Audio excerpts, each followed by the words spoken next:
प्रभाकर जी का जीवन परिचय, जो यूपी बोर्ड में 5 नंबर का बिल्कुल पक्का है 2025 के लिए।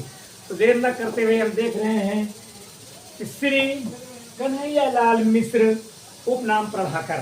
प्रभाकर जी का जन्म सन 1906 ईस्वी में सहारनपुर जिले के देवबंद नामक ग्राम में एक साधारण ब्राह्मण परिवार में हुआ था। इनके पिता का नाम पंडित राम दत्त जी था। प्रभाकर जी की प्रारंभिक शिक्षा ठीक से नहीं हो पाई, और ठीक से नहीं हो पाई क्योंकि इनके परिवार की आर्थिक स्थिति अच्छी नहीं थी। ये खुर्जा की पाठशाला से संस्कृत की शिक्षा प्राप्त की, और जब वहां पर संस्कृत शिक्षा प्राप्त कर रहे थे खुर्जा में, तभी राष्ट्रीय नेता आशफ अली का व्याख्यान सुनकर इन्होंने परीक्षा को छोड़ दिया और राष्ट्रीय आंदोलन में कूद पड़े।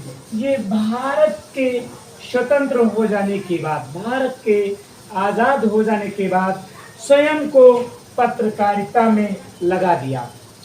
इस प्रकार इस महान साहित्यकार लेखक का निधन 5 मई 1995 ईस्वी को हो गया। बच्चों, मैं उम्मीद करता हूँ ये वीडियो, ये जीवनी आपको पसंद अवश्य आएगी, क्योंकि ये जीवनी मैंने किसी भी YouTube चैनल की नकल से नहीं बनाई। मैंने खुद मनन किया है, स्वाध्याय किया है, और पाठ के आधार पर ये जीवनी मैंने तैयार की। आप लोग इसका स्क्रीनशॉट ले लीजिए, तब तक मैं इनकी रचनाएं, साहित्य में स्थान, भाषा शैली आदि को फिर बोर्ड पे लिखता हूँ। धन्यवाद। बताओ बच्चों, आपने जीवन परिचय का स्क्रीनशॉट ले लिया।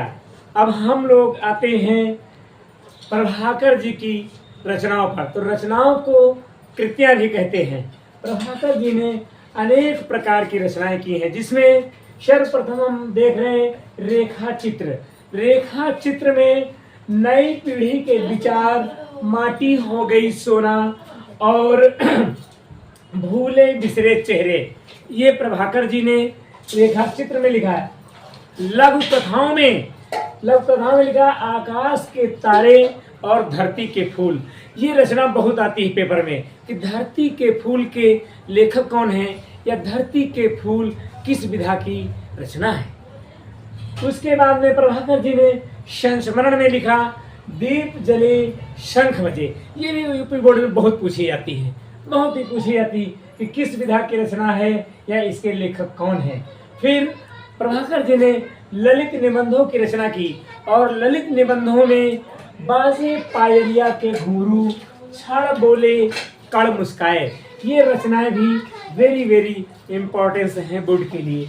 उसके बाद में प्रभाकर जी की भाषा, इन्होंने अपनी रचनाओं में किस प्रकार की भाषा का प्रयोग किया है, तो प्रभाकर जी की भाषा शुद्ध साहित्यिक खड़ी बोली है, जिसमें सरलता, सुबोधता स्पष्ट रूप से दिखाई देती। इनकी भाषा बहुत ही सरल है, सभी विद्यार्थियों की समझ में जल्दी से आ जाती है। उसके बाद भाषा शैली, इन्होंने अपनी भाषा में किस प्रकार की शैली का प्रयोग किया है रचनाओं में, तो प्रभाकर जी ने भावात्मक शैली, चित्रात्मक शैली, वर्णनात्मक शैली का प्रयोग अपनी रचनाओं में किया है। फिर प्रभाकर जी का हिंदी साहित्य में स्थान क्या है।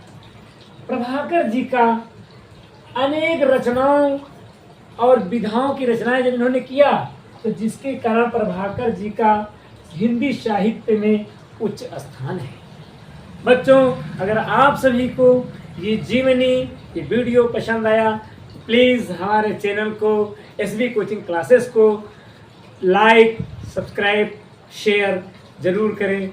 धन्यवाद। जय हिंद, जय भारत।